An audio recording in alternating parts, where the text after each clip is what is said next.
మత్తయి సువార్త 4వ అధ్యాయము 1 నుంచి 11 వచనాలు మనం ధ్యానిద్దాం చక్కగా.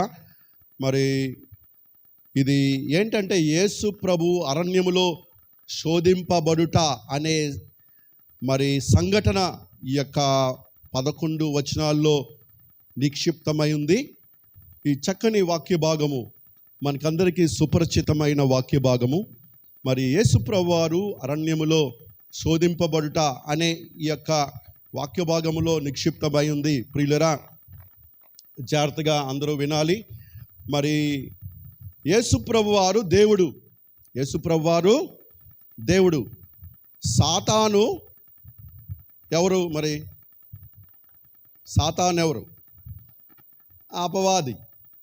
ఓకే, దేవుడు ఇక్కడ ఏంటంటే ఇద్దరు కనిపిస్తున్నారు. ఒకడు దేవుడు, ఇంకోటి సాతాను. దేవుడు ఎవరంటే సృష్టికర్త. దేవుడెవరు? సృష్టికర్త. సాతాను సృష్టింపబడినది. సాతాను ఎవరు? సృష్టింపబడినది. అంటే creator versus creature. Creator versus creature. మరి గమనించవలసింది ఏంటంటే సృష్టికర్త అయిన దేవుణ్ణి మరి సృష్టింపబడినది మరి శోధింపగలదా అని ప్రశ్న వేసుకుంటే అది ఎన్నటికీ జరగని పని. మనుషుల మధ్యలో మనుషులకి పోటీ పెట్టచ్చు కదండి. మనుషులకి పోటీ పెట్టచ్చు. ఒలింపిక్స్ అవుతున్నాయి. ఒలింపిక్స్లో మనుషులు పోటీ పడతారు. ఆటల పోటీలు ఉంటాయి. మనుషులకి మధ్యలో పోటీ ఉంటుంది. మరి సృష్టింపబడిన వాటి మధ్యలో పోటీ ఉండొచ్చు, కానీ సృష్టికర్తకు మరి సృష్టింపబడిన దానికి పోటీ ఉండదు. ఎందుకంటే సృష్టికర్త యొక్క శక్తి అనంతమైన శక్తి. సృష్టింపబడిన దాని యొక్క శక్తి ఇట్ ఈస్ లిమిటెడ్, అది కొంతే ఉంటుంది. కనుక ప్రియులరా, మరి యేసు ప్రభువుని సాతాను శోధించి మరి ఈ యొక్క వాక్య భాగంలో ఉంది. మరి యేసు ప్రభువు సాతాను యొక్క ఎందుకు మరి దేవుడు మరి సాతానుని తనను శోధించడానికి అనుమతించాడు? అర్థమైందా మీకు? గమనిస్తున్నారా? సృష్టికర్తను మరి శోధించడానికి అనుమతించాలి. దేవుడు అనుమతిస్తేనే సాతానుడు శోధిస్తాడు. ఏమండి? దేవుడు అనుమతించకపోతే శోధించలేడు. మరి ఎందుకు అనుమతించాడు సాతానుని శోధించడానికి? దేవుణ్ణి శోధించడానికి ఎందుకు అనుమతించాడు అంటే జాగ్రత్తగా గమనించాలి. యేసు ప్రభువు సాతాను యొక్క కుతంత్రాలని, సాతానుకి ఏమున్నాయండి? కుతంత్రాలు ఉన్నాయి. శోధించే విధానం ఉంది. వాడికి ఒక స్టైల్ ఉంటుంది. శోధించే స్టైల్ ఉంటుంది. దాడి చేసే విధానం ఉంటుంది. వాడికి మోసగించే విధానాలు ఉంటాయి. మరి ఇవన్నీ కూడా మనకి తెలియచేయడానికి మరి దేవాది దేవుడు మరి సాతానుని శోధించడానికి అనుమతించాడు. హల్లెలూయా. మీకు అర్థమైందా? మీకు ఇప్పుడు మనము ఈ వాక్య భాగం ద్వారా సాతాను యొక్క కుతంత్రాలు ఏంటి, వాడు శోధించే విధానం ఏంటి, వాడు ఏ విధంగా మన మీద దాడి చేస్తాడు, మోసగించే విధానం ఏంటి మనకి తెలుస్తుందన్నమాట. అందుకే దేవాది దేవుడు మరి సాతానుని మరి శోధించడానికి మరి ఆయన అనుమతి ఇచ్చాడు. హల్లెలూయా. కనుక ఈ సంఘటనలో రెండు సత్యాలు మనం చూస్తాం. ఏంటండి రెండు సత్యాలు అంటే? ఒకటి, దేవుని సత్యాలు ఉన్నాయి వేదాంత పరంగా, మరి లోతైన సత్యాలు ఉన్నాయి ప్రియులరా. కాబట్టి చాలామంది ఇక్కడ చదువుకున్న వారిలాగే కనిపిస్తున్నారు. మరి మీకు మరి చక్కగా అర్థమవుతుందని నేను అనుకుంటున్నాను.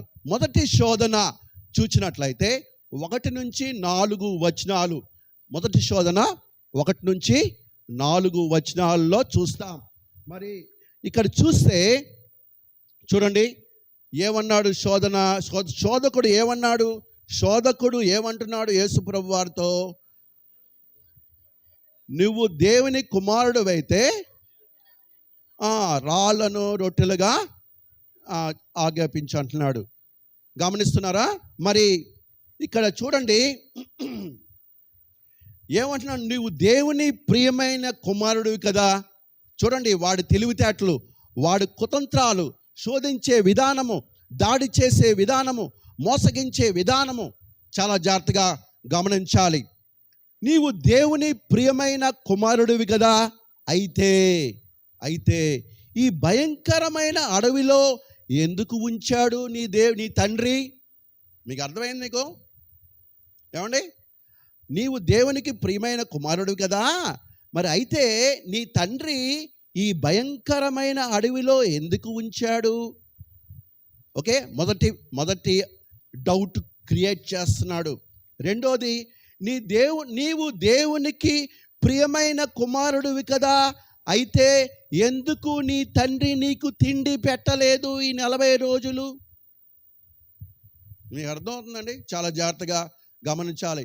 This is all theological depth ఉంటుంది దీంట్లో, ప్రియమైన దేవుని బిడ్డరా.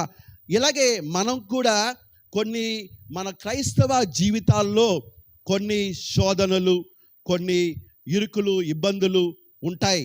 మనం భక్తిగా ఉంటాం, రోజు బైబిల్ చదువుకుంటాం, ప్రార్థన చేసుకుంటాం, అయినప్పటికీ కొన్ని శోధనలు వస్తూ ఉంటాయి. ఏమండి? అప్పుడు సాతానుడు ఏం చేస్తాడు? నువ్వు రోజు భక్తి చేస్తున్నావు కదా, బైబిల్ చదువుతున్నావు కదా, ప్రార్థన చేస్తున్నావు కదా, అరగంట ఆలయంలో ఆరాధిస్తున్నావు కదా, నీకెందుకు శోధనలు వచ్చాయి అంటాడు. అప్పుడు వెంటనే మనం ఏమంటాం? అవును కదా, నేను ఆలయంలో ఆరాధిస్తున్నాను, రోజు మరి ప్రార్థన చేస్తున్నాను, వాక్యం చదువుతున్నాను, దేవునికి ఇష్టమైనవే చేస్తున్నాను, మరి దేవుడు మరి ఎందుకు ఈ శోధనలు వచ్చాయి నాకు అనే ఒక డౌట్ వాడు క్రియేట్ చేస్తాడు. వెంటనే అనుకుంటాం, అయితే దేవుడికి నా మీద ప్రేమ లేదన్నమాట అని మనమే అనేసుకుంటాం. మనము ఆ విధంగా అనుకునేటట్లుగా మనల్ని మోటివ్ చేస్తాడు. మీకు అర్థమైంది? మీకు వాడు డౌట్ పెడతాడు, మనము దాంట్లో ఉంచి ఒక కంక్లూషన్ ఇస్తాం. అయితే దేవుడికి నా మీద ప్రేమ లేదన్నమాట, అయితే నేను రోజు చేస్తున్న భక్తి ప్రార్థనలు ఆయన వింటలేదన్నమాట, ఆయన పట్టించుకోవట్లేదన్నమాట అనే డౌట్ మనకు అనుమానం వచ్చి అప్పటి నుంచి మనం వాక్యం చదవడం మానేస్తాం, ప్రార్థన చేయడం మానేస్తాం. ఏమండి? అప్పుడు ఏంటవుద్దంటే మనము ఆధ్యాత్మికంగా బలహీన పడతాం. ఎప్పుడైతే ఆధ్యాత్మికంగా బలహీన పడతామో అదే సాతాను అదునుగా తీసుకొని అప్పుడు దెబ్బేస్తాడు. మీకు అర్థమైంది? మీకు వాడు డౌట్ మనలో పెట్టినప్పుడు మనము ఆధ్యాత్మికంగా బలంగా ఉన్నాము. ఎప్పుడైతే మనకి డౌట్ వచ్చిన తర్వాత మనము ప్రార్థనలో, వాక్య ధ్యానములో, ఆరాధనలో తగ్గించేస్తే మనము బలహీనపడినప్పుడు అప్పుడు మనల్ని సాతానుడు మన మీద దాడి చేస్తాడు. బలవంతుల మీద ఎవరైనా దాడి చేయగలరా? వారు బలహీనంగా ఉన్నప్పుడు దాడి చేయగలం.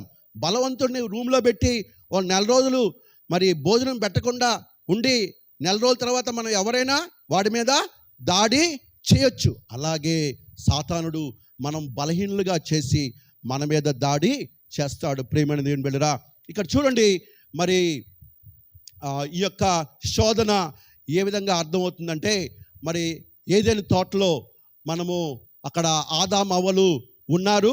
దేవుడు అన్ని పళ్ళు తినమన్నాడు, కానీ ఒక చెట్టు పండు తినొద్దన్నాడు. అక్కడ సాతాను వచ్చి ఏమన్నాడు అవ్వమ్మతో? ఏమన్నాడంటే జాగ్రత్తగా వినండి. ఏమన్నాడు? దేవుడు అన్ని పనులు తినమన్నాడా అంటే అవ్వమ్మ ఏమంది? తినమన్నాడు. నిజంగా తినమన్నాడా? ఒక చెట్టు పండు తినొద్దన్నాడులే. అలాగన్నాడా? ఒక చెట్టు పండు తినొద్దన్నాడా? అయితే మరి మీ తండ్రికి మరి నీ మీద ప్రేమ ఉంటే ఒక చెట్టు పండు ఎందుకు తినొద్దంటాడు అని ఒక డౌట్ క్రియేట్ చేస్తాడు. అప్పుడు అమ్మమ్మ, అవును కదా, దేవుడికి నా మీద ప్రేమ ఉంటే అన్ని చెట్లు పళ్ళు తినమంటాడు కదా, ఒక చెట్టు పండు ఎందుకు తినొద్దంటాడు అని అవ్వమ్మ గారు ఆ సాతాను పెట్టిన డౌట్ని డెవలప్ చేసి దేవుడి మీద తిరగబాటు, అంటే సొంత దేవుడి చిత్తము కాకుండా, దేవుడు చెప్పింది కాకుండా తన సొంత చిత్తం, తన ఇష్టం వచ్చినట్టుగా ప్రవర్తించి దేవుని ఆజ్ఞకు అవిధేయురాలై ఉండడం వల్ల మరి ఎంత కష్టం వచ్చిందండి. అవ్వమ్మకు కష్టం వచ్చిందా? ఈరోజు ఆలయంలో ఎక్కడ అందుకే ఉన్నాం, అంతే కదా. అవ్వమ్మ అప్పుడు పాపం చేయకపోతే ఇప్పుడు ఈరోజు ఆలయంలో ఉంటామా? ఏమండి, ఏదైనా తోటలో ఉండేవాళ్ళు. ఏమండి, హల్లెలూయా, హల్లెలూయా. కనుక తెలుసుకోవాల్సిన పాయింట్ ఏంటంటే, ఇక్కడ సాతాను యేసుప్రభు వారికి ఒక సలహా ఇస్తున్నాడు. ఏం సలహా ఇస్తున్నాడు అంటే, మరి నీ సొంత అవసరాలకు నీ దైవిక శక్తులు వాడుకో. యేసుప్రభువుకి శక్తులు ఉన్నాయని సాతానుకి తెలుసు. సాతాను యేసుప్రభు వారికి సలహా ఇస్తున్నాడు. ఏంటంటే సలహా అంటే, మరి నీ అవసరాలు ఉన్నాయి కదా, ఇప్పుడు నీకు ఆకలేస్తుంది, మరి ఈ రాళ్ళని రొట్టెలుగా చేసుకో, నీ దైవిక శక్తిని వాడుకొని రాళ్ళని రొట్టెలుగా చేసుకో అని సాతానుడు ఒక సలహా ఇస్తున్నాడు. ఎవరికి? యేసుప్రభు వారికి. గమనించాలి, ఇక్కడే కొన్ని పాయింట్స్ మీకు చెప్పాలనుకుంటున్నాను ప్రియమైన దేవుని బిడ్డరా. ఇక్కడ కొన్ని విషయాలు నేను చెప్పాను, మీరు విన్నారు జాగ్రత్తగా. అందరూ జాగ్రత్తగా వినరని నాకు తెలుసు, నేనేం కంగారు పడను. కొంతమందే వింటారు ఎక్కడైనా సరే, ఆ కొంతమందికి ఈ వాక్యము బాగా అర్థమవుతుంది ప్రియులరా. మరి గమనించాలి, ఎప్పుడైతే మనము మన యొక్క శారీరకమైన అవసరాలను ఆధ్యాత్మికమైన అవసరాల కన్నా ముందు పెడతామో అది పాపము అనేది ఒక పాయింట్ మీరు తెలుసుకోవాలి. ఎంతవరకు మీకు అర్థమవుతుందో మనకు తెలియదు, కానీ మరి చూడండి, ఎప్పుడైతే మనము మన యొక్క శారీరకమైన అవసరాలను ఆధ్యాత్మికమైన అవసరాల కన్నా ముందు పెడతామో, ముందు మనము దేవునికి ఏమండి స్థానం ఇవ్వాలి. ముందు మనకి ఎవరికి స్థానం ఇవ్వాలి? దేవునికి స్థానం ఇవ్వాలి. తర్వాత మన అవసరాలకి స్థానం ఇవ్వాలి. ముందు మన అవసరాలకి స్థానం ఇచ్చి దేవుడికి తర్వాత స్థానం ఇస్తే అది పాపము అని దేవుని వాక్యము సెలవిస్తుంది. ప్రియమైన దేవుని బిడ్డరా, అర్థమవుతుంది నేను చెప్పింది? ముందు దేవుని యొక్క మరి ఆధ్యాత్మికమైన అవసరాలు, దేవుని యొక్క అవసరాలకి ముందు మనము స్థానం ఇవ్వాలి, తర్వాత మన అవసరాలు మనకి స్థానం ఇవ్వాలి. అర్థమైందా మీకు? కనుక ఎప్పుడైతే మనము మన అవసరాలు ముందు చేసుకుంటామో, దేవుని యొక్క అవసరాలు తర్వాత స్థానం ఇస్తామో అది పాపమని దేవుని వాక్యం సెలవిస్తుంది. అందుకే దేవుని రాజ్యాన్ని నీతిని మొదట వెతుకుడి, అప్పుడు మీకు అన్నీ కూడా దేవుడు అనుగ్రహిస్తాడు. మన అవసరాలు ముందు తీసుకుంటే అప్పుడు మీ అవసరాలన్నీ తీరుస్తాయని వాక్యం చెప్తుందా? ఏమని చెప్తుంది? దేవుని నీతిని రాజ్యాన్ని మొదట వెతికితే మన జీవితంలో అన్నీ కూడా దేవుడు ఇస్తాడు ప్రియులరా.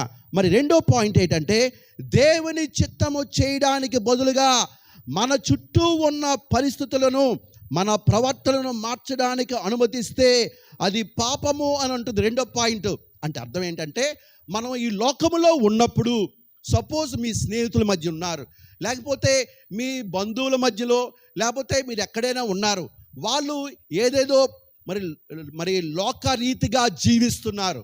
ఏమండి, లోకరీతిగా వాళ్ళు జీవిస్తున్నారు. మీరు దేవుని బిడ్డలు, మీరు దేవుని బిడ్డలు. అయితే లోకరీతిగా జీవిస్తున్న వారి మధ్యలో మీరు ఉన్నారు.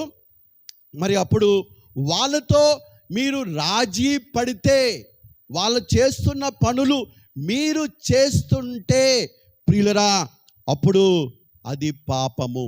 మీకు అర్థమైందా? మీకు మీరు ఎవరి మధ్యలో ఉన్నా, యవనస్తులు మీ కాలేజీల్లో ఉండొచ్చు, మీ స్కూల్స్లో ఉండొచ్చు, మీ మధ్యన లోకస్తులు ఉంటారు, వాళ్ళు సినిమాలు చూస్తూ ఉంటారు, బూతులు ఆడుతూ ఉంటారు. పాపం అంటే వాళ్ళకి ఇష్టం, లోకరీతిగా జీవించడం అనేది ఇష్టం. మీరు దేవుని బిడ్డలు, దేవుణ్ణి సొంత రక్షకుడిగా అంగీకరించిన బిడ్డలు, మీరు పరిశుద్ధులు. అర్థమైందండి? ఎందుకంటే మన దేవుడు పరిశుద్ధుడు, మనం పరిశుద్ధంగా ఉన్నాం. కానీ మనం లోకంలో ఉన్నాం. లోకము పాపముతో నిండి ఉంది, లోకము అంధకారముతో నిండి ఉంది. అటువంటి లోకములో మనం ఉన్నాము కాబట్టి వాళ్ళతో మనము రాజీ పడకూడదు. హల్లెలూయా, హల్లెలూయా. రాజీ పడకూడదు. అర్థమైందండి? వాళ్ళు చేస్తున్న పనులు చాలా సంతోషాన్ని ఇస్తాయి. సినిమాకి వెళ్తే 3 గంటల సంతోషం ఉంటుంది. చాలా మరి లోకరీతిగా మరి ఎన్నెన్నో సంతోషాలు ఉన్నాయి, లోకరీతిగా ఎన్నెన్నో సరదాలు ఉన్నాయి, లోకరీతిగా ఎన్నెన్నో సుఖాలు ఉన్నాయి, లోకరీతిగా ఎన్నో వ్యసనాలు ఉన్నాయి, లోకరీతిగా ఎన్నో సంతోషాలు ఉన్నాయి. అవన్నీ నేను చెప్పాల్సిన అవసరం లేదు, మీకు నాకన్నా బాగా తెలుసు. అయితే అటువంటి లోకములో మనం ఉన్నాం ప్రియులరా. మరి అటువంటి లోకములో మనం ఉన్నాం. మనం ఎవరమి? దేవుని పిల్లలము. దేవుడు మనల్ని పిలిచాడు, దేవుడు ఈ లోకము నుంచి వేరు చేశాడు, దేవుడు మనల్ని ఆయన కొరకు ప్రత్యేకించుకున్నాడు. మనము పరిశుద్ధులము, మన దేవుడు పరిశుద్ధుడు కనుక లోకములో ఉన్న వాటితో మనము రాజీ పడకూడదు. హల్లెలూయా, హల్లెలూయా. ఎంత మనల్ని బలవంతము చేసినా, ఎన్ని ప్రయత్నాలు చేసినా మనము లోకస్తులతో మనము రాజీ పడకూడదు. ప్రియమైన దేవుని బిడ్డలారా, ఎందుకంటే మన దేవుడు మారని దేవుడు, మన దేవుడు మారని వాడు. ఆయన ప్రేమ మారదు, ఆయన వాక్యము మారదు. నిన్న నేడు నిరంతరము ఆయన మారని వాడై ఉన్నాడు ప్రియులరా. కనుక మనము కూడా మారకూడదు. ఎవరితోనైనా ఉండండి, ఎక్కడైనా ఉండండి, మనము మారకూడదు. ఎందుకు మారకూడదంటే మన దేవుడు మారకూడదు, మారనివాడు. మన దేవుడు మారనివాడు. మన మొబైల్స్ అప్డేట్ అవుతాయి. ఏమండి? మన మొబైల్స్ అప్డేట్ అవుతాయి, మన ల్యాప్టాప్స్ అప్డేట్ అవుతాయి, అన్నిటికీ అప్డేట్ ఉంది. దేవుని వాక్యం అప్డేట్ అవుద్దా? ఏమండి? ఆదాము గారు అబ్రహాము గారి దగ్గర నుంచి అదే వాక్యం, అబ్రహాము గారు కూడా అదే వాక్యం చదివాడు, మనం కూడా అదే వాక్యం అప్డేట్ అయిందా? ఏమండి? దేవుడు వాక్యం అప్డేట్ అయిందా? దేవుడు అప్డేట్ అయ్యాడా? దేవుడు మారాడా? కనుక మనం కూడా అప్డేట్ అవ్వకూడదు, మనం మారకూడదు. లోకస్తులు ఏదో విధంగా స్టైల్స్ చేస్తారు, ఎన్నో పద్ధతులు, ఎన్నో రకరకాలు. ఇప్పుడు బట్టలు గుడ్డలు చింపుకొని తిరుగుతున్నారు. ఏమండి? గుడ్డలు చింపుకున్న చింపురు గుడ్డలు వేసుకొని తిరుగుతున్నారు, అది ఫ్యాషన్ అంటున్నారు. అది లోకస్తులకి ఫ్యాషన్ అవ్వచ్చు, దాని విషయంలో మనకి ఇబ్బంది ఏం లేదు. కానీ మనము అలాగా మనం అప్డేట్ అవ్వకూడదు. హల్లెలూయా, హల్లెలూయా. ఏంటి మీరు ఎప్పుడు కూడా ఇలాగే ఉంటారు? అప్పుడు చెప్పాలి, మా దేవుడు మారని వాడు, నేను మారను, అంతే. ఆమేన్. నా దేవుడు మారని వాడు, నేను కూడా నేను మారను. ఏమండి? మారను. హల్లెలూయా, దేవుని స్తోత్రం కలుగును గాక. ప్రియమైన దేవుని బిడ్డరా, ఒకవేళ యేసుక్రీస్తు రాళ్ళని రొట్టెలుగా మారిస్తే, ఒకవేళ యేసు ప్రభువు వారు రాళ్ళను రొట్టెలుగా మార్చుంటే, మరి తన స్వంత చిత్తము చేసుకున్నట్టనమాట. తన స్వంత చిత్తము చేసుకున్నట్టనమాట. అర్థం ఏంటి? ప్రభు ఎందుకు వచ్చాడు భూలోకం కంటే, యోహాను సువార్త 5వ అధ్యాయము 30వ వచనంలో మనం చూస్తాం. మరి యోహాను సువార్త 5వ అధ్యాయము 30వ వచనంలో చూసినట్లయితే ప్రభు వారు ఈ లోకంకి ఎందుకు వచ్చారు అనేది చూస్తాం. ప్రియమైన దేవుని బిడ్డరా, నా అంతటా నేను ఏమీయో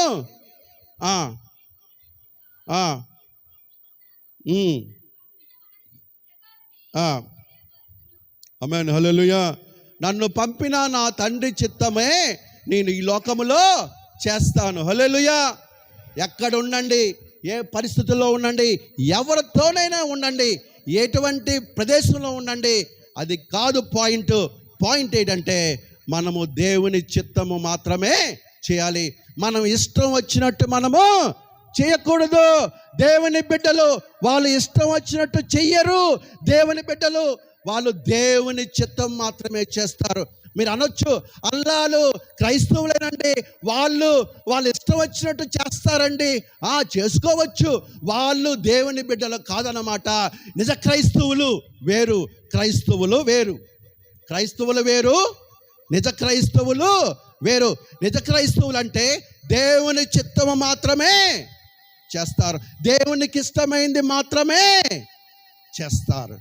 క్రైస్తవులు నిజమైన క్రైస్తవులు కాని వారు, వారికి ఇష్టమైంది, వాళ్ళకి నచ్చింది, నచ్చినట్టు, నచ్చిన సమయాల్లో ఎవరు చూడకుండా ఎన్నో చేస్తూ ఉంటారు. ప్రియులరా, మనము నిజ క్రైస్తవులము కాబట్టి మనం ఏం చేస్తామంటే దేవుని చిత్తము మాత్రమే చేస్తాం. మన తండ్రి చెప్పింది మాత్రమే చేస్తాం. మన తండ్రికి ఇష్టమైంది మాత్రమే చేస్తాం. దేవుని వాక్యములో ఏముందో అదే చేస్తాం. ప్రియమైన దేవుని బిడ్డరా, మనము నిజమైన క్రైస్తవులము, మనము దేవుని బిడ్డలము. మనకి అప్డేటు లేదు, మనకి అప్డేటు లేదు. ప్రియమైన దేవుని బిడ్డరా, మన దేవుడు మారడు, ఆయన ప్రేమ మారదు, ఆయన శక్తి మారదు. ఆయన మరి బలమైన దేవుడు, పరిశుద్ధుడు. మనం కూడా ఈ లోకంలో పరిశుద్ధంగా ఉండాలి. మనం ఈ లోకంలో ఎందుకున్నామంటే దేవుని చిత్తము చేయడానికే ఉన్నాం. ప్రియమైన దేవుని బిడ్డరా, నా ఇష్టము, పిల్లలు అందరూ ఈ రోజుల్లో నా ఇష్టం, నాకు నచ్చింది నేను చేస్తాను, అది మనకి సూట్ అవ్వదు, మనకి సింక్ అవ్వదు, మనకి కుదరదు. ఎందుకంటే మనము దేవుని బిడ్డలము. హల్లెలూయా, హల్లెలూయా. యవనస్తులు ముఖ్యంగా మాట్లాడుతున్నాను. మీరు ఇళ్లలో మీ తల్లిదండ్రుల దగ్గర నా ఇష్టం వచ్చినట్టు చేస్తాను, నాకు నచ్చినట్టు చేస్తాను, మరి నాకు ఎలాగ నచ్చింది, నాకు అలాగ నచ్చింది, అది లోకస్తుల యొక్క ప్రవర్తన. మన నిజమైన దేవుని యొక్క మరి నిజమైన క్రైస్తవుల యొక్క ప్రవర్తన అది కాదు తల్లి.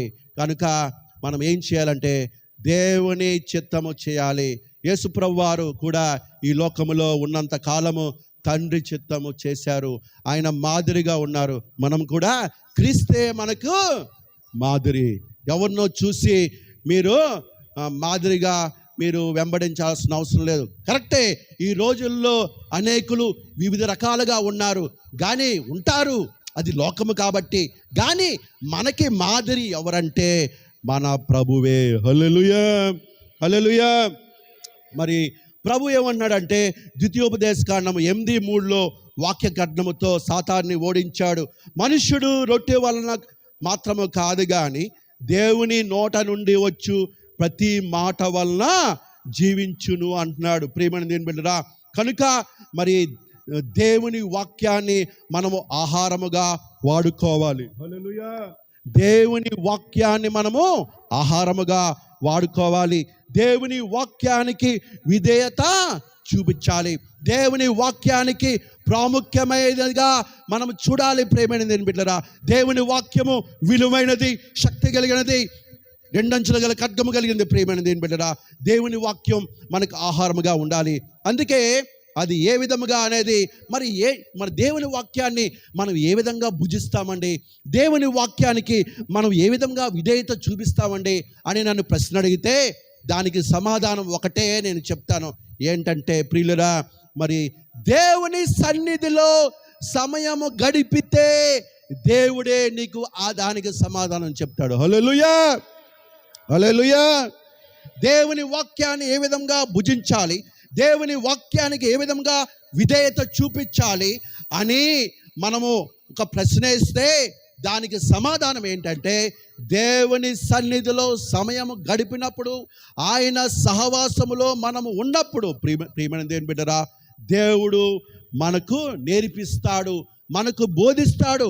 ఆయన వాక్యం మనకు ఏ విధముగా ఆహారమై ఉంది, ఆయన వాక్యం మనము ఏ విధముగా విధేయత చూపించాలి, ఆయన వాక్యము మనకి సమస్తముగా ఏ విధముగా ఉన్నది అనేది దేవుడే మనకి బోధిస్తాడు. ప్రియమైన దేవుని బిడ్డలారా, కనుక దేవుని సన్నిధిలో సహవాసము చేయాలి. దేవుని సన్నిధిలో చూడండి, ఖాళీ సమయాల్లో మీరు ఏం చేస్తూ ఉంటారు? అనేది గమనిస్తే అడిగితే ఎక్కువగా మీరు ఒకప్పుడైతే ఎక్కడో ఏదో ఎన్నో ఆన్సర్లు ఉంటాయి, కానీ అందరికీ ఒకటే ఆన్సర్. ఇప్పుడు ఖాళీ సమయాల్లో ఏం చేస్తామంటే మొబైల్ ఫోన్స్ చూస్తాం. అదే ఆన్సరు. కనుక ప్రియమైన దేవుని బిడ్డలారా, మొబైల్ ఫోను దేవుడు కాదు కదా. ఏమండి, దేవుడితో సమయం గడిపితే మనకి ఆశీర్వాదము, దేవుడితో సమయం గడిపితే మనకి రక్షణ, దేవునితో సమయం గడిపితే మనకి ఏమండి నడిపింపు ఉంటుంది. ప్రియమైన దేవుని బిడ్డలారా, ఒక పాయింట్ మీకు చెప్తాను, ఇది మీకు బాగా అర్థమవుతుంది అనుకుంటున్నాను. ఎప్పుడైతే యేసు ప్రభుని మనం సొంత రక్షకుడిగా అంగీకరిస్తే, అందరూ సొంత రక్షకుడిగా అంగీకరించాం కదా యేసు ప్రభుని. ఎంతమంది ఇక్కడ సొంత రక్షకుడిగా అంగీకరించారు ప్రభుని? హల్లెలూయా, హల్లెలూయా. ఈ పాయింట్ జాగ్రత్తగా గమనించండి. చాలా ఆటం బాంబు లాంటి పాయింట్ మీకు చెప్తున్నాను, గుర్తుపెట్టుకోండి. ఏ పాయింట్?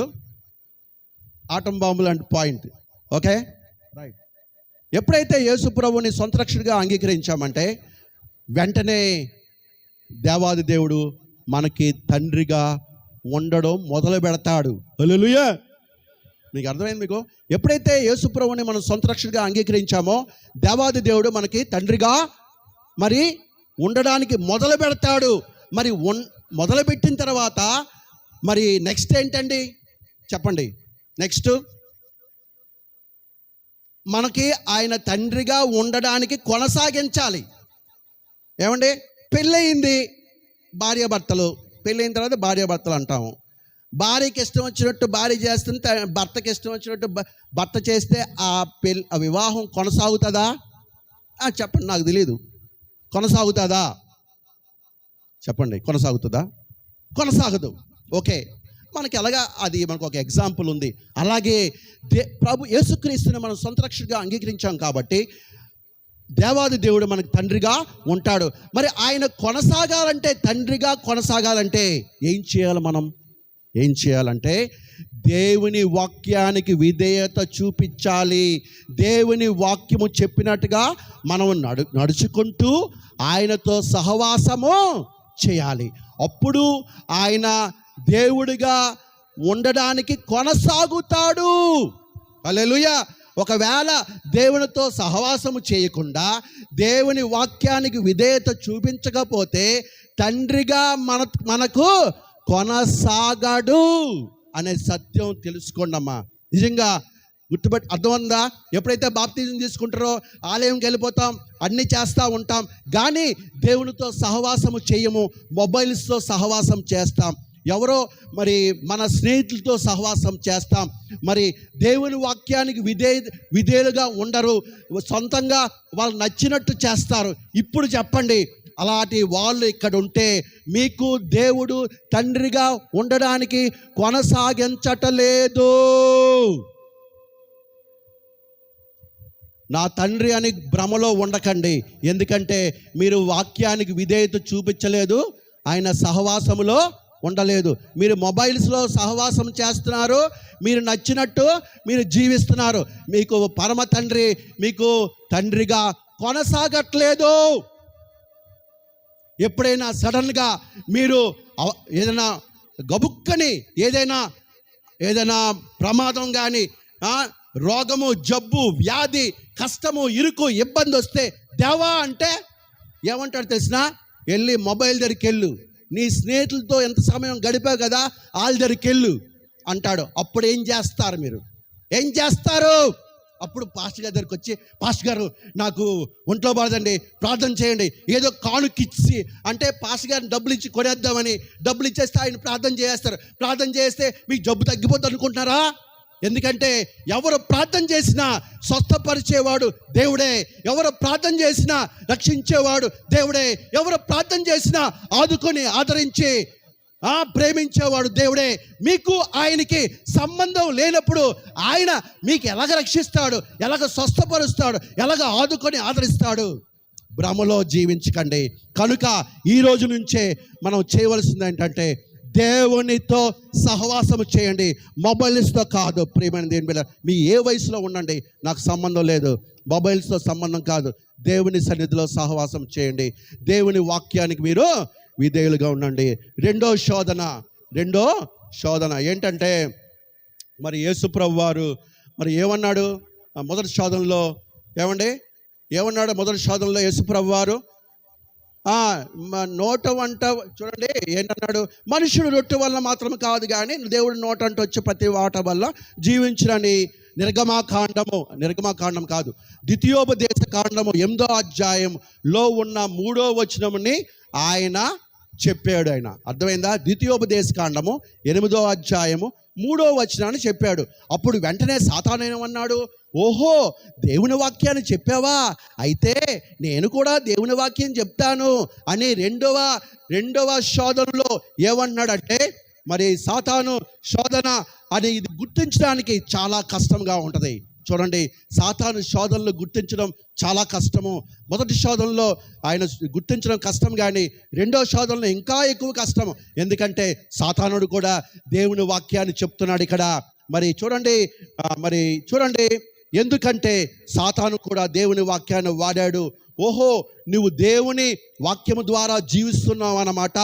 దేవుని వాక్యముతోనే దాడి చేయడానికి వాడు ప్లాన్ చేస్తాడు. ప్రేమని నేను బిడ్డరా, నువ్వు దేవుని వాక్యముతోనే వాడు దాడి చేయడానికి ప్లాన్ చేస్తాడు. గమనించాలి.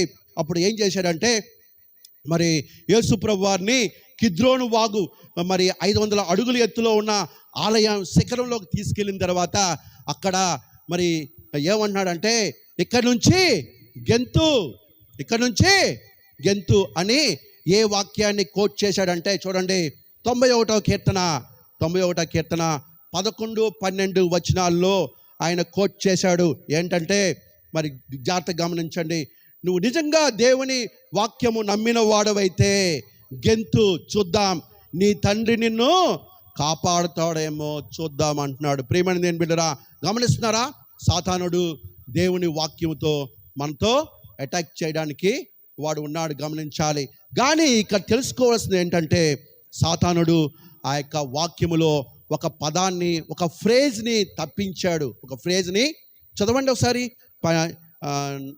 5, 6, 7 వచనాలు చదవండి. అంతటా అపవాది పరిశుద్ధ పట్టణమునకు ఆయన తీసుకొని పోయి దేవాలయం శిఖరమున నిలవబెట్టి,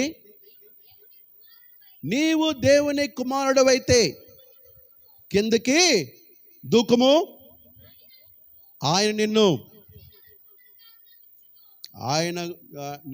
గూర్చి తమ దూతలకు ఆజ్ఞాపించును, నీ పాదములకు రాయి తగలకుండా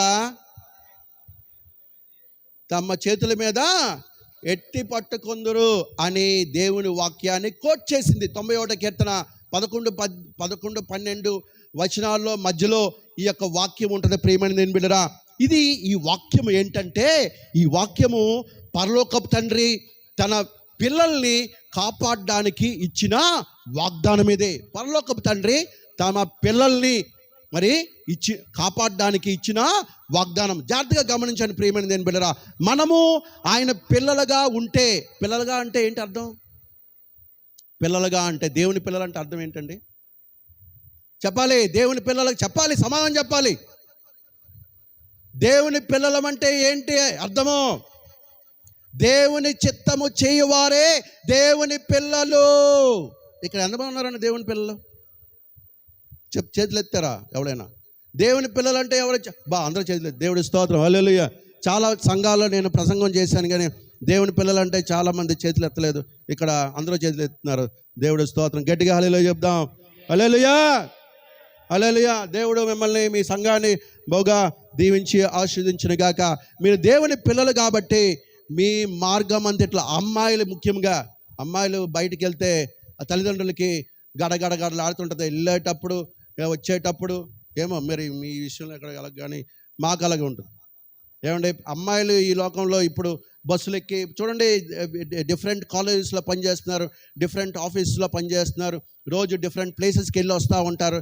మరి బయలుదేరినప్పుడు వచ్చినప్పుడు ప్రార్థన చేస్తూ ఉంటారు తల్లిదండ్రులు, దేవా మా కూతుర్ని క్షేమంగా, నాకు కూతురుంది, నేను అలాగే ప్రార్థన చేస్తున్నాను. నా వీక్నెస్ అది. ఏమంటే నా వీక్నెస్ మీకు చెప్పాను మీకు. రోజు మరి దేవా నా కూతురు వెళ్తుంది, ఆయన కాపాడి క్షేమంగా తీసుకెళ్ళి తీసుకురా అని నేను ప్రార్థన చేస్తాను. మా తల్లిదండ్రులు కూడా నా గురించి కూడా అలాగే ప్రార్థన చేశారు. దేవుడి స్తోత్రం కలుగును గాక. మరి ఆ అలవాటు మరి నాకు వచ్చిందేమో. మరి మా ఇద్దరం కూడా, మేము భార్యాభర్తలు ఇద్దరం పాప గురించి మేము ఎక్కువగా ప్రార్థన చేస్తూ ఉంటాం. తల్లిదండ్రులు ఎక్కువ కూడా పిల్లల గురించి ప్రార్థన చేయాలి. ఎంతమంది ఇక్కడ తల్లిదండ్రులు ఉన్నారు? చేద్దాం. వెరీ గుడ్, ప్రైజ్ లార్డ్, హల్లెలూయా. మీ పిల్లల గురించి మీరు ఎప్పుడు కూడా ప్రార్థన చేయాలి. వాళ్ళకి మారు మనసు, రక్షణ అనుభవాల్లో ఉండాలి. దేవా, సాతానుని ముట్టకుండా, ప్రమాదాల దగ్గర రాకుండా కాపాడు నాయనా అని మనం ఎప్పుడైతే ప్రార్థన చేస్తున్నామో మనము దేవుని పిల్లలుగా ఉంటాం. మనకి అప్పుడు దేవుడు ఈ వాగ్దానం ఇచ్చాడు. ఏం వాగ్దానం అండి? ఎప్పుడైతే ఈ వాగ్దానం మనకి ఇచ్చాడు, మార్గమన్నిటిలో మన దూతల కంచెల కాపలా ఉంచుతాడు. మనకు వాళ్ళు రాయి తగలకుండా వాళ్ళ చేతుల మీద మనల్ని ఎత్తి పట్టుకుంటారు అని మనకి వాగ్దానం చేశాడు. ప్రియమైన దేవుని బిడ్డలారా, అయితే సాతానుడు ఒక పదాన్ని దాంట్లోంచి పక్కకు తప్పించాడు. నీ మార్గం అన్నిటిలో అనే పదాన్ని వాడు తప్పించి వాడు యేసుప్రభు వారిని శోధిస్తున్నాడు. ప్రియమైన దేవుని బిడ్డలారా, నీ మార్గం అన్నిటిలో అనే ఇన్ ఆల్ దై వేస్ అనే ఫ్రేజ్ని తప్పించి నువ్వు గెంతేస్తే నీ తండ్రి నిన్ను పట్టుకుంటాడు కదా. ఎందుకంటే 91 కీర్తన 11:12 వాక్యం ఉంది, గెంతి పట్టుకుంటాడు. ఏమండి అని శోధిస్తున్నాడు. అప్పుడు యేసుప్రభు వారు ఏమన్నారంటే, చూడండి, యేసుప్రభు వారు ద్వితీయోపదేశ కాండము 6వ అధ్యాయము 16వ వచనంతో ఆత్మ ఖడ్గము, వాక్య ఖడ్గముతో ఎదుర్కొన్నాడు సాతాన్ని. ప్రభు ఏం చెప్పాడంటే, ప్రభు అయిన నీ దేవుణ్ణి నీవు శోధించకూడదు. ఏమన్నాడండి? ప్రభు అయిన నీ దేవుని నీవు శోధించకూడదు. ఇక్కడ 2 థియలాజికల్ పాయింట్స్ చెప్తానండి. ఏమంటే నా సందేశం బోరు కొడుతుందంటే ఆపేస్తాను. ఏమండి? ఓకే, చూడండి, ప్రభు అయిన నీ దేవుణ్ణి నువ్వు శోధించకూడదు అని ఉంది. ఇక్కడ 2 థియలాజికల్ డీప్ పాయింట్స్ నేను చెప్తాను, జాగ్రత్తగా గుర్తుపెట్టుకోండి. ప్రియమైన దేవుని బిడ్డలారా, చూడండి, మనల్ని దేవుని చిత్తంలో లేని పరిస్థితుల్లో పెట్టుకొని మన కొరకు దేవుణ్ణి అద్భుతాలు చేయమంటే దేవుణ్ణి మనము శోధిస్తున్నాం అన్నమాట. అర్థమైందా? అంత అర్థమైంది ఏంటంటే చెప్తాను, చూడండి. దేవుని చిత్తములో లేని స్థలముల్లో మనకు వెళ్ళి దేవుని చిత్తములో లేని కార్యములు మనం చేస్తే అక్కడ జరిగిన ప్రమాదాల్లో దేవా ఒక అద్భుత కార్యం చేసి నన్ను రక్షించు అని దేవుణ్ణి ప్రార్థిస్తే మనము దేవుణ్ణి శోధిస్తున్నాం అన్నమాట. అర్థమైందా మీకు? మగోళ్ళు ఫుల్ బాటిల్ తాగిన తర్వాత కింద పడిపోతే దేవా ఈ కిక్కుని వెంటనే తీసివేయు అంటే అది దేవుణ్ణి శోధిస్తున్నాం అన్నమాట. ఎందుకంటే దేవుని చిత్తంలో లేని మరి కార్యము చేసిన తర్వాత దేవుని సహాయము కోరితే అది దాన్ని ఏమంటారంటే దేవుణ్ణి శోధించడం అంటారు. ప్రియమైన దేవుని బిడ్డలారా, అమ్మాయిలు కానీ అబ్బాయిలు కానీ బాయ్ ఫ్రెండ్స్ గర్ల్ ఫ్రెండ్స్తో తిరిగిన తర్వాత అక్కడ ప్రమాదాల్లో మీరు ఇరుక్కుంటే దేవా రక్షించు అని అరిస్తే మీరు దేవుణ్ణి శోధిస్తున్నారన్నమాట. ఎందుకంటే మీరు బాయ్ ఫ్రెండ్స్తో గర్ల్ ఫ్రెండ్స్తో తిరగడం అనేది దేవుని చిత్తము కాదు. అర్థమవుతుందా? ప్రియమైన దేవుని బిడ్డలారా, మీ ఇష్టం వచ్చినట్టు మీరు తిరుగుతూ అక్కడ జరిగిన ప్రమాదాల్లో దేవా ఒక అద్భుత కార్యము చేయు, దేవా నన్ను రక్షించు అంటే వెంటనే మరి సాతానుడు మరి యేసు ప్రభు వారిని ఏ విధంగా శోధించాడో అదే విధముగా ఈరోజు సాతాను లాగా మనం దేవుణ్ణి శోధిస్తున్నాం అన్నమాట. ప్రియమైన దేవుని బిడ్డలారా, అర్థమవుతుందా? గమనించండి. దేవుణ్ణి, ఇంకో పాయింట్ చెప్తాను, దేవుణ్ణి తన వాక్యానికి వ్యతిరేకంగా పని చేయడానికి మనము బలవంతము చేస్తే దేవుణ్ణి శోధించిన వారం అవుతాము. అర్థమైందా మీకు? దేవునికి ఒక బలహీనత ఉంది. ఏంటంటే బలహీనత అంటే దేవుని వాక్యానికి వ్యతిరేకంగా ఆయన్ని ఏ పని చేయమన్నావు అనుకో, దేవుడు ప్రేమ అయి ఉన్నాడు. ఏమండి? దేవుడు ప్రేమ అయి ఉన్నాడు. మనకి ఇంకోళ్ళకి ఏం గొడవ వచ్చింది, దేవా అలా దాన్ని శపించి ప్రభువా అన్నావు అనుకోండి. ఏమండి?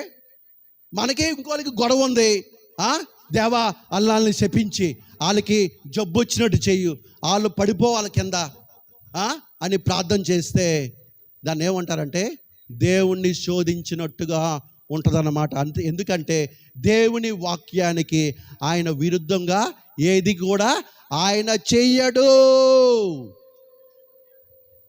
గుర్తుపెట్టుకోండి, దేవుడు ఏం చేస్తాడో అని తెలియాలంటే దేవుని వాక్యాన్ని బాగా చదవాలి. మన ఎదురుగా మనం బిర్యానీ పెట్టారనుకోండి, ఎంత చక్కగా తింటామండి. ఏమండి, విశాఖపట్నంలో అల్ఫా బిర్యానీ ఉందనుకోండి, అబ్బా నాకు అక్కడ వాసన ఇక్కడికి వస్తుంది దాన్ని తలంచుకుంటే. ఏమండి చూడండి, అలాగే దేవుని వాక్యాన్ని మనం భుజించాలి. ఎలాగంటే మన బిర్యానీ మన ముందున్నప్పుడు ఎంత శ్రద్ధగా తింటామో, ఎంత ఇష్టంగా తింటామో, ఎంత రుచికరంగా, అబ్బా ఎంత బాగుందో. అందుకే నీ వాక్యము తేనె కంటే మధురముగా ఉందనే దావీదు భక్తుడు అన్నాడు. హల్లెలూయా, హల్లెలూయా. దేవుని వాక్యము తేనె కంటే మధురమైన వాక్యం. ప్రియమైన దేవుని బిడ్డలారా, దేవుని వాక్యాన్ని మనం ధ్యానిస్తుంటే మనకి దేవుని యొక్క లక్షణాలు, దేవుని యొక్క మరి స్వభావము, దేవుని యొక్క మరి గుణాతిశయములు మనకి తెలుస్తుంది. దేవుని వాక్యము తెలిస్తే దేవునికి ఏది ఇష్టమో, దేవునికి ఏది ఇష్టము కాదో, మనము ఏ విధంగా ప్రార్థించాలో, ఏ విధముగా ప్రార్థించకూడదో మనకి బాగా అర్థమవుద్ది. కనుక ప్రియమైన దేవుని బిడ్డలారా, గమనించాలి, దేవుని వాక్యాన్ని బాగా మనము చదవాలి. తర్వాత మూడవ శోధన. నా టైం అవుతుంది, త్వరగా నేను ముగించాలి. ఏమండి, ఇప్పుడు త్వరగా నేను ముగించకపోతే మళ్ళీ మీ సంఘానికి మీ పాస్టర్ గారు నన్ను పిల్లరు. ఏమండి, ఒకవేళ పాస్టర్ గారు పిలిచినా ఆయన వద్దండి బాబు, ఆయన వదలరు, మొదలు పెట్టడమే తెలుసు, ఆయన ముగించడం రాదు. నేను టైంకి వదిలేశాను అనుకోండి, అది అందరికీ బాగుంటుంది. ఓకే, మూడో శోధన గురించి మనం చూద్దాం. ప్రియమైన దేవుని బిడ్డలారా, మూడో శోధన 8వ వచనం నుంచి 11 వచనాల మధ్యలో ఉంది. ఇక్కడ మనము చూడవలసింది ఏంటంటే, గమనించాలి ప్రియమైన దేవుని బిడ్డలారా, ఇక్కడ ప్రభు ఆత్మ ఖడ్గము వాడాడు. ఏంటంటే, ప్రభువైన నీ దేవునికి మొక్కి పూజించి ఆయనను మాత్రమే సేవింపవలను అని ఆయన వాక్యాన్ని వాడాడు. ప్రియమైన దేవుని బిడ్డలారా, చూడండి 8వ వచనము 9, 10, 11 మనం చదివినట్లయితే ఇక్కడ ఏముంటుందంటే, చూడండి, సాతానుడు యేసుక్రీస్తుకి ఒక షార్ట్ కట్ ఇస్తున్నాడు. ఏంటంటే, సాతానుడు యేసు ప్రభువుకి ఒక షార్ట్ కట్ ఇస్తున్నాడు దేవుని రాజ్యానికి. యేసు ప్రభు వారికి తెలుసు, తన మహిమ రాజ్యంలోకి ప్రవేశించాలంటే సిలువ శ్రమలు, సిలువ మరణము ఉంది అని ఆయనకు తెలుసు. సాతానుడు ఏమన్నాడంటే, నాకు మొక్కు. ఏమంటే చూడండి, ఇక్కడ ఏముందంటే, ఏం రాశాడు ఇక్కడ, నాకు సాగిలపడి అంటే నీవు సాగిలపడి నాకు నమస్కారము చేసిన ఎడల వీటన్నిటినీ మీకు ఇచ్చేస్తాను అంటున్నాడు. నాకు సాగిలపొడి మొక్కితే అంటున్నాడు. చూసారా, మీకు అర్థమైందా? మీకు ప్రియమైన దేవుని బిడ్డలారా, ఇక్కడ చాలా ప్రాముఖ్యమైన థియలాజికల్ పాయింట్ ఉంది. ఇక్కడ సాతాను యేసుప్రభు వారికి ఒక షార్ట్ కట్ ఇస్తున్నాడు. మరి యేసుప్రభు వారికి తెలుసు, ఆయన మహిమ రాజ్యంలోకి ప్రవేశించే ముందు సిలువ శ్రమలు ఆయన భరించాలి, సిలువ మరణం ఆయన భరించాలి. కానీ మరి ఒకవేళ సాతానుడికి మొక్కితే, మరి ఆరాధిస్తే ఈ సిలువ శ్రమలు ఉండవు, మరి మరణము లేకుండా మహిమ ఎంజాయ్ చేయొచ్చు అని ఒక షార్ట్ కట్ ఇస్తున్నాడు. ప్రియమైన దేవుని బిడ్డలారా, ఈ ప్రభు వారికి కానీ ప్రభువారు మరి ఆయనకు తెలుసు, సాతానుడు ఎప్పుడూ కూడా మరి సాతానుడు ఎప్పుడూ కూడా దేవునిలాగా పూజింపబడాలని ఆశ. అర్థమవుతుంది మీకు? సాతానుడు ఎప్పుడు కూడా దేవుళ్ళలాగా పూజింపబడాలనే వాడికి కోరిక. సృష్టికర్తకు బదులుగా సృష్టిని పూజించుట అనేది ఒక అబద్ధము. మరి ఈ లోకములో ప్రస్తుతము ప్రపంచాన్ని ఏలుతుంది ఏంటంటే సృష్టికర్తను ఆరాధించకుండా సృష్టిని ఆరాధిస్తున్నారు. ప్రియులరా, అర్థమవుతుందా? ఈ లోకములో జరుగుతున్న అబద్ధ కార్యం ఏంటంటే సృష్టికర్తను ఆరాధించకుండా సృష్టిని. ప్రియమైన దేవుని బిడ్డలారా, గమనించండి, దేవుని చిత్తానికి షార్ట్ కట్స్ లేవు. దేవుని చిత్తానికి షార్ట్ కట్స్ లేవు. దేవుని మహిమలో పాలిభాగస్తులు కావాలంటే శ్రమలలో పాలిభాగస్తులు అవ్వాలి. హల్లెలూయా. చూడండి, 1 పేతురు 5వ అధ్యాయం 10వ వచనం చూద్దాం. 1 పేతురు 5వ అధ్యాయం 10వ వచనం, దేవుని చిత్తానికి షార్ట్ కట్స్ లేవు. దేవుని మహిమలో పాలిభాగస్తులు కావాలంటే శ్రమలలో పాలిభాగస్తులు కావాలి. ప్రియమైన దేవుని బిడ్డలారా, కనుక గుర్తుపెట్టుకోవాలి, మనకి శ్రమలు అవసరము. శ్రమలు ఎందుకండి మనకి అంటారా? శ్రమలు ఎందుకండి మనకు అంటారా? ప్రియులరా, ఎవరైనా అనగలరా శ్రమలు ఎందుకని? ఒక తల్లి అనగలదా? గర్భిణీతో ఉన్న ఒక తల్లి అనగలదా ఎందుకండి ఈ శ్రమలని? ఏమండి, శ్రమలు ఎందుకండి అని అనగలదా ఒక తల్లి? ఇక్కడ చాలామంది తల్లులు ఉన్నారు, అనగలరా? శ్రమలు ఎందుకండి నాకు అనగలరా? ప్రియులరా, కనుక దేవుని చిత్తానికి షార్ట్ కట్స్ లేవు. దేవుని మహిమలో పాలిభాగస్తులు కావాలంటే శ్రమలలో పాలిభాగస్తులు అవ్వాలి. హల్లెలూయా. 1 పేతురు 5:10 చదవండి ఒకసారి. ఏమండి, తన నిత్య మహిమకు క్రీస్తునందు మిమ్మును పిలిచిన సర్వ కృపానిధి యొక్క దేవుడు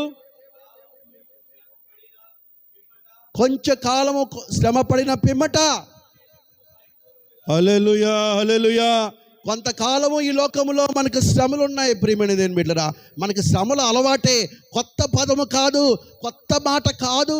శ్రమలు అన్నిట్లో శ్రమలు ఉన్నాయి. హల్లెలూయా. చదవాలంటే శ్రమ, పరీక్షలకు ప్రిపేర్ అవ్వాలంటే శ్రమ, ఉద్యోగం కోసం కాంపిటేటివ్ ఎగ్జామ్స్కి ప్రిపేర్ అవ్వాలంటే శ్రమ. ఏమండి, అంతే కదా? అన్నిటికీ శ్రమలు ఉన్నాయి. మనకి శ్రమ అంటే కొత్తదేమీ కాదు, మనకి సుపరిచితమైందే. కనుక మనకి దేవుని చిత్తానికి షార్ట్ కట్స్ లేవు. దేవుని మహిమలో పాలిభాగస్తులు కావాలంటే శ్రమలో పాలిభాగస్తులు అవ్వాలి. ప్రియమైన దేవుని బిడ్డలారా, కనుక దేవుని వాక్యము మనము దివారాత్రములు ధ్యానించాలి. దేవుని వాక్యం ఎలా ధ్యానించాలండి? ఎలాగండి? దివారాత్రములు దుష్టుల ఆలోచన చెప్పున నడవక, పాపుల మార్గము నిలవక, అపహాసకులు కూర్చుండు చోట. చూడండి, ఇక్కడ ఒక గమనిస్తున్నారా? దుష్టుల ఆలోచన చెప్పున వాడు నడువక, తర్వాత నిలబడక, తర్వాత కూర్చోక. జాగ్రత్తగా గమనించండి. పాపం అనేది అంచెలంచెలుగా నీలో ప్రవేశిస్తుంది. మొదటిగా నవ్వుతాం, తర్వాత హలో అంటాం, తర్వాత టీ కూర్చుంటాం. అర్థమవుతుంది మీకు? నేను చెప్పింది మీకు బాగా అర్థమై ఉంటుంది.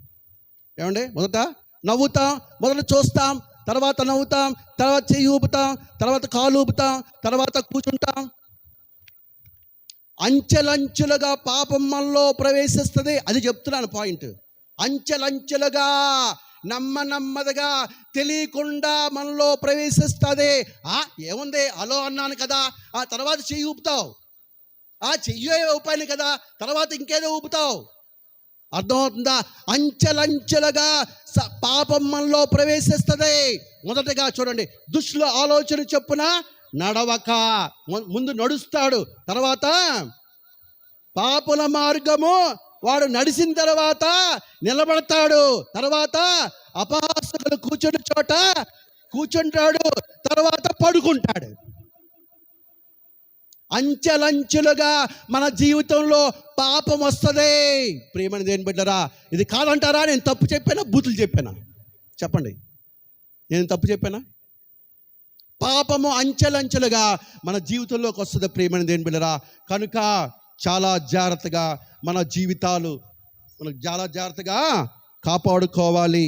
గమనించండి, ఇక్కడ ఈ వాక్యాన్ని నేను 2 నిమిషాల్లో, 1 నిమిషంలో ముగిస్తాను, 2 నిమిషాల్లో ముగిస్తాను, కంగారు పడద్దు. చూడండి, ఇక్కడ ఏముందంటే, నువ్వు సాగిలపడి నాకు నమస్కారం అంటే, నమస్కారం అంటే పూజించడం, నమస్కారం అంటే పూజించడం అంటున్నాడు. ఓకే, నీకు అన్నీ ఇచ్చేస్తాను అంటున్నాడు. అప్పుడు యేసుప్రభు వారు ఒక వాక్య ఖడ్గంతో ఆయన ఎదుర్కొన్నాడు. చదవండి, ఏంటది? ప్రభువుకి చూడండి ఏంటది? ఏనో వాక్యం? సాతానా, ఏమండి, ప్రభు అయిన నీ దేవునికి మొక్కి ఆయన మాత్రమే. ఇక్కడ ఏంటంటే ఒక పాయింట్ చెప్తాను, థియలాజికల్ పాయింట్ ఏంటంటే, ఎవరికైతే మనము పూజిస్తామో, ఎవరికైతే మనం మొక్కుతామో వారినే సేవిస్తామో. ప్రియమైన దేవుని బిడ్డలారా, అర్థమైందా మీకు? ఎవరికైతే మొక్కుతామో, దేనికైతే పూజిస్తామో దానికే మనం సేవిస్తాం. మీ మొబైల్స్ని మీరు పూజిస్తుంటే మీ మొబైల్స్నే మీరు సేవిస్తారు.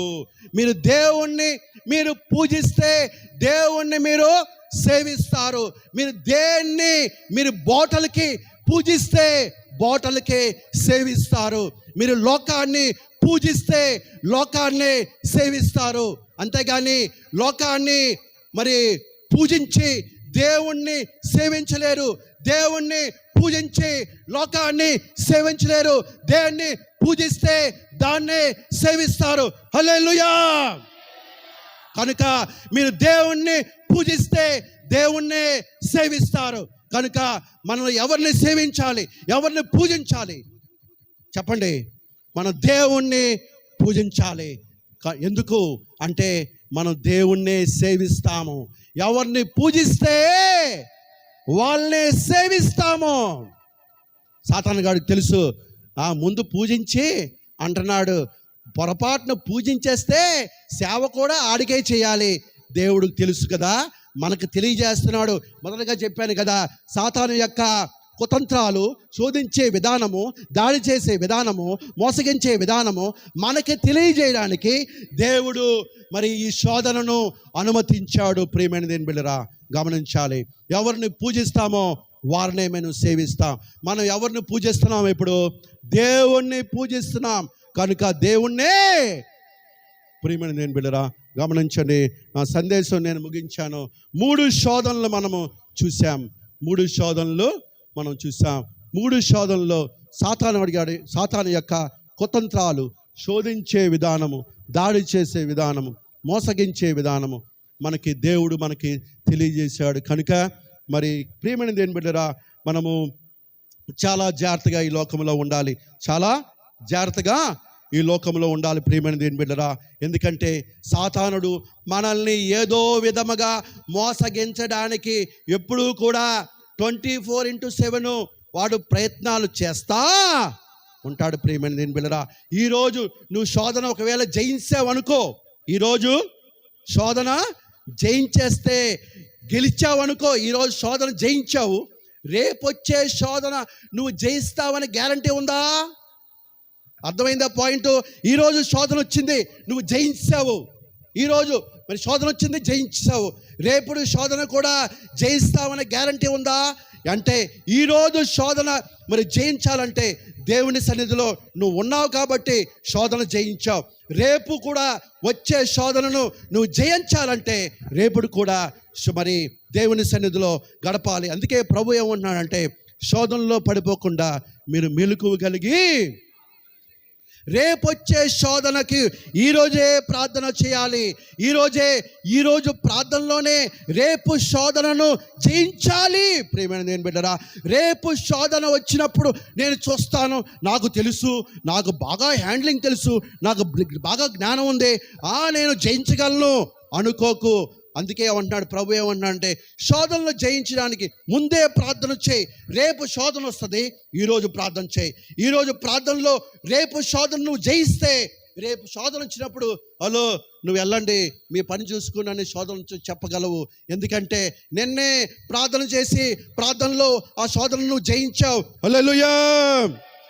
యేసు ప్రభు వారు సిలువలో జయించాడంటే గెత్సెమనే తోటలో ఆయన ప్రార్థనలో జయించాడు. కనుక ఆయన సిలువ మరణాన్ని జయించాడు. ప్రియమైన దేవుని బిడ్డలారా, కానీ మరి పేతురు మరి చెప్పాడు, ప్రభువు నువ్వు శోధనలో పడిపోకుండా మెలకువగా ఉండు, ప్రార్థన చేయు, నువ్వు ఎరగవని బొగ్గుతావు, నువ్వు ప్రార్థన చేయు పేతురు అంటే, పేతురు గారు మరి శుభ్రంగా పడుకున్నాడు, ప్రార్థన చేయలేదు. కాబట్టి ప్రియమైన దేవుని బిడ్డలారా, ప్రభువుని ఎరగనని ముమ్మారు బొంకి శోధనలో విఫలమయ్యాడు. ప్రియమైన దేవుని బిడ్డలారా, కనుక మనము శోధనలో జయించాలంటే ముందు రోజే ప్రార్థన చేయాలి.